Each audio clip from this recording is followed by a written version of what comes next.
Irido ang tulo ka tawo sa salpukan nin van asin dump truck sa Maharlika Highway Purok 2 Barangay Bautista, Labo, Camarines Norte alas 11:20 kasudmang aga. Kaiba sa mga irido ang driver asin pahinanti kan dump truck asin driver ka nakasalpukan na van. Basado sa investigasyon, hali ang van sa banwaan nin Daet asin pasiring kuta sa banwaan nin Labo kan magbalo ining mag-overtake sa saro pang bihikulo na nagresulta sa pagkakabanga kaini sa likudan na parte kan pig-overtake kan na bihikulo hasta sa nasakop kan van ang linya kan dump truck na kargado nin baybay pasiring sa banwaan kan Daet na nauli ngani sa saindang pagkakadisgrasya.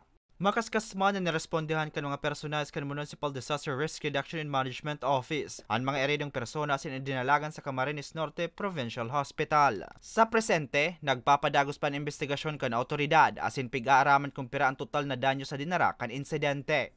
Nagtauliwatin patanid ang Labo Municipal Police Station sa mga motorista na maging alert asin iprioridad permi ang kaligtasan sa biyahe tangali na makaiwas sa aksidente asin maiwasan ang makadanya rin buhay asin propiedades. Para sa mga baretang Tatak Bicol, Hercules Barbacena.